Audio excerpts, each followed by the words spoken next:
विज्ञान भैरव तंत्र का जगत बौद्धिक नहीं है, वह दार्शनिक भी नहीं है। तंत्र शब्द का अर्थ है विधि, उपाय, मार्ग।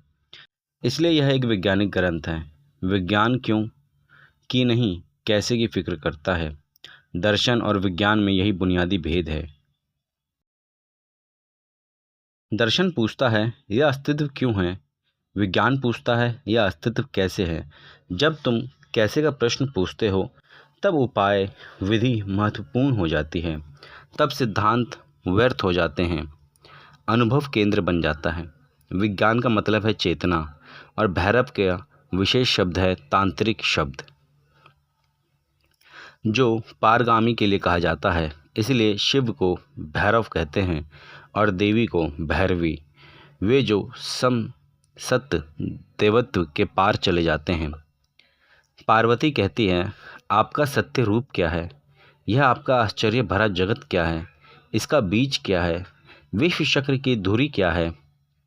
यह चक्र चलता ही जाता है, महापरिवर्तन सतत प्रवाह। इसका मध्य बिंदु का क्या है, इसकी धुरी कहाँ है, अचल केंद्र कहाँ है। रूपों पर छाए लेकिन रूप के परे यह जीवन क्या है। देश और काल, नाम और प्रलय के परे जाकर हम इसमें कैसे पूर्णता प्रवेश करें। मेरे संशय निर्मूल करें। लेकिन संशय निर्मूल कैसे होंगे, किसके ऊपर से। क्या कोई उत्तर है जो कि मन के संशय दूर कर दे। मन ही तो संशय है, तब तक मन नहीं मिटता है, संशय निर्मूल कैसे होगा। शिव उत्तर देंगे। उनके उत्तर में सिर्फ विधियां हैं, सबसे पुरानी, सबसे प्राचीन विधियां। लेकिन तुम उन्हें अति आधुनिक भी कह सकते हो, क्योंकि उनमें जोड़ा नहीं जा सकता। वे पूर्ण हैं। 112 विधियां, उनमें सभी संभावनाओं का समावेश है। मन को शुद्ध करने के, मन के अतिक्रमण के सभी उपाय उनमें समाये हैं। शिव की 112 विधियों में से एक और विधि नहीं जोड़ी जा सकती। कुछ जोड़ने की गुंजाइश ही नहीं है। यह सर्वांगीण है, संपूर्ण है, अंतिम है। यह सबसे प्राचीन है और साथ ही सबसे आधुनिक, सबसे नवीन। पुराने पर्वतों की भांति ये तंत्र पुराने हैं, शाश्वत जैसे लगते हैं, और साथ ही सुबह के सूरज के सामने खड़े ओस कण की भांति ये नए हैं, ये इतने ताजे हैं। ध्यान की इन 112 विधियों से मन के रूपांतरण का पूरा विज्ञान निर्मित हुआ है। एक एक कर हम उनमें प्रवेश करेंगे। पहले हम उन्हें बुद्धि से समझने की चेष्टा करेंगे, लेकिन बुद्धि को मात्र एक यंत्र की तरह काम में लाओ, मालिक की तरह नहीं। समझने के लिए यंत्र की तरह उसका उपयोग करो, लेकिन उसके ज़रिए नए व्यवधान मत पैदा करो। जिस समय हम इन विधियों की चर्चा करेंगे, तुम अपने पुराने ज्ञान को, पुरानी जानकारियों को एक किनारे धर देना, उन्हें अलग ही कर देना। वे रास्ते की धूल भर हैं। इन विधियों का साक्षात्कार निश्चित ही सचेतन मन से करो, लेकिन तर्क को हटाकर करो। इस भ्रम में मत रहो कि विवाद करने वाला मन स्वचेतन मन है। वह नहीं है, क्योंकि जिस क्षण तुम विवाद में उतरते हो उसी क्षण सजगता खो जाती है, सचेतन नहीं रह जाते हो। तुम तब यहाँ हो ही नहीं। ये विधियाँ किसी धर्म की नहीं हैं। वे ठीक वैसे ही हिंदू नहीं हैं जैसे सापेक्षवाद का सिद्धांत आइंस्टाइन के द्वारा प्रतिपादित होने के कारण यहूदी नहीं हो जाता है। रेडियो टेलीविज़न ईसाई नहीं है। ये विधियाँ हिंदुओं की ईजाद अवश्य है, लेकिन वे स्वयं हिंदू नहीं हैं। इसलिए इन विधियों में किसी धार्मिक अनुष्ठान का उल्लेख नहीं रहेगा। किसी मंदिर की ज़रूरत नहीं है। तुम स्वयं मंदिर हो, तुम ही प्रयोगशाला हो। तुम्हारे भीतर ही पूरा प्रयोग होने वाला है, और विश्वास की भी ज़रूरत नहीं है। तंत्र धर्म नहीं है, विज्ञान है। किसी विश्वास की ज़रूरत नहीं है। कुरान या वेद में, बुद्ध या महावीर में आस्था रखने की आवश्यकता नहीं है। नहीं किसी विश्वास की आवश्यकता है। प्रयोग करने का महासाहस पर्याप्त है। प्रयोग करने की हिम्मत काफ़ी है। एक मुसलमान प्रयोग कर सकता है, वह कुरान के गहरे अर्थों को उपलब्ध हो जाएगा। एक हिंदू अभ्यास कर सकता है और वह पहली दफ़ा जानेगा कि वेद क्या है। वैसे ही एक जैन इस साधना में उतर सकता है, बौद्ध इस साधना में उतर सकता है, एक ईसाई इस साधना में उतर सकता है। वे जहाँ हैं, तंत्र उन्हें आप काम करेगा। उनके अपने चुने हुए रास्ते जो भी हो, तंत्र सहयोगी होगा। यही कारण है कि जनसाधारण के लिए तंत्र नहीं समझा गया। और सदा यह होता है कि जब तुम किसी चीज़ को नहीं समझते हो, उसे गलत ज़रूर समझते हो, क्योंकि तब तुम्हें लगता है कि समझते ज़रूर हो, तुम रिक्त स्थान में बने रहने को राज़ी नहीं हो। दूसरी बात कि जब तुम किसी चीज़ को नहीं समझते हो, तुम उसे गाली देने लगते हो। यह इसीलिए कि यह तुम्हें अपमानजनक लगता है। तुम सोचते हो, मैं नहीं समझूं, यह असंभव है, इस चीज़ के साथ ही कुछ भूल होगी, और तब तुम गाली देने लगते हो। तब तुम उल-जलूल बकने लगते हो और कहते हो कि अब ठीक है। इसलिए तंत्र को नहीं समझा गया और तंत्र को गलत समझा गया। महान राज भोज ने पवित्र उज्जैन नगरी में तंत्र के विदेयी पीठ को खत्म कर दिया। 1 लाख तांत्रिक जोड़ों को काट दिया। क्यों? ये क्या है? हमारी समझ में नहीं आता। कुछ साल पहले वहीं पर राजा विक्रमादित्य ने उन्हीं तांत्रिकों का कितना सम्मान दिया।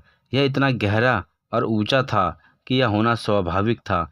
तीसरी बात कि चूंकि तंत्र देवता के पार जाता है, इसलिए उसका दृष्टिकोण अति नैतिक है। कृपया कर इन शब्दों को समझो। नैतिक, अनैतिक, अति नैतिक।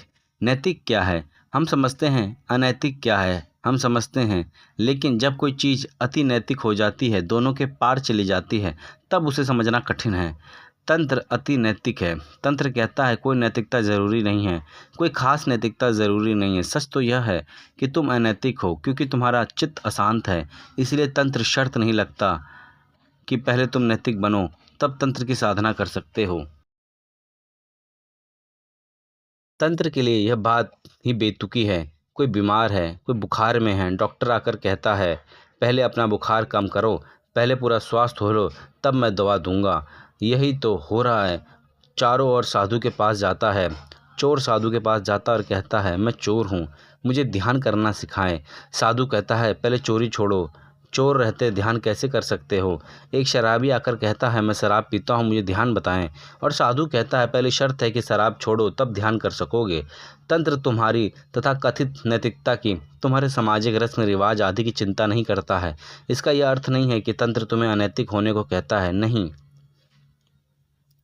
तंत्र जब तुम्हारी नैतिकता की इतनी परवाह नहीं करता, तो वह तुम्हें अनैतिक होने को नहीं कह सकता। तंत्र तो वैज्ञानिक विधि बताता है कि कैसे चित्त को बदला जाए, और एक बार चित्त दूसरा हुआ कि तुम्हारा चरित्र दूसरा हो जाएगा। एक बार तुम्हारे ढांचे का आधार बदला कि पूरी इमारत दूसरी हो जाएगी। इसी अति नैतिक सुझाव के कारण तंत्र तुम्हारे तथाकथित साधु महात्माओं को बर्दाश्त नहीं हुआ। वे सब उसके विरोध में खड़े हो गए, क्योंकि अगर तंत्र सफल होता है तो धर्म के नाम पर चलने वाली सारी नासमझी समाप्त हो जाएगी। तंत्र कहता है कि उस अवस्था का नाम भैरव है, जब मन नहीं रहता, अमन की अवस्था है, और तब पहली दफ़ा तुम यथार्थ उसको देखते हो जो है। जब तक मन है, तुम अपना ही संसार रचे जाते हो, तुम उसे आरोपित प्रक्षेपित किए जाते हो। इसलिए पहल तो मन को बदलो, तब मन को अमन में बदलो, और ये 112 विधियाँ सभी लोगों के काम आ सकती हैं। हो सकता है कोई विशेष उपाय तुमको ठीक ना पड़े, इसलिए तो शिव अनेक उपाय बताए चले जाते हैं। कोई एक विधि चुन लो जो तुमको जच जाए, और यह जानना कठिन नहीं है कि कौन सी विधि तुम्हें जचती है।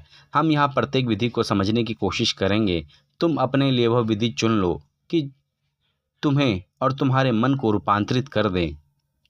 यह समझ, यह बौद्धिक समझ बुनियादी तौर से ज़रूरी है, लेकिन अंत नहीं है। जिस विधि को भी चर्चा में यहाँ करूँ, उसको प्रयोग करो। सच में यह है कि जब तुम अपनी सही विधि का प्रयोग करते हो, तब झट से उसका तार तुम्हारे किसी तार से लगकर बज उठता है।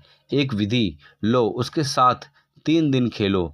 अगर तुम्हारे उसके साथ निकटता की अनुभूति हो, अगर उसके साथ तुम थोड़ा स्वस्थ महसूस करो, अगर तुम्हें लगे कि यह तुम्हारे लिए ठीक है, तो फिर उसके प्रति गंभीर हो जाओ। तब दूसरी विधियों को भूल जाओ, उनमें खेलना बंद कर दो और अपनी विधि के साथ टिको। कम से कम 3 महीने टिको। चमत्कार संभव है।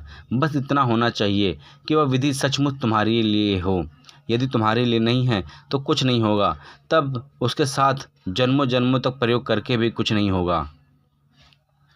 लेकिन ये 112 विधियाँ तो समस्त मानव जाति के लिए हैं और उन सभी युगों के लिए जो गुजर गए हैं और आने वाले के लिए, और किसी भी युग में एक भी एकाध आदमी नहीं हुआ, ना होने वाला है, जो कह सके कि ये सभी 112 विधियाँ मेरे लिए व्यर्थ हैं, असंभव है। यह असंभव है। प्रत्येक ढंग के चित्त के लिए यह गुंजाइश है। तंत्र में प्रत्येक किस्म के चित्त के लिए विधि है। कई विधियां हैं जिनके उपयुक्त आदमी सभी उपलब्ध नहीं हैं, वे भविष्य के लिए हैं, और ऐसी विधियां भी हैं जिनके उपयुक्त मनुष्य रहे ही नहीं हैं, वे अतीत के लिए हैं। लेकिन डर मत जाना, अनेक विधियां हैं जो तुम्हारे लिए ही हैं।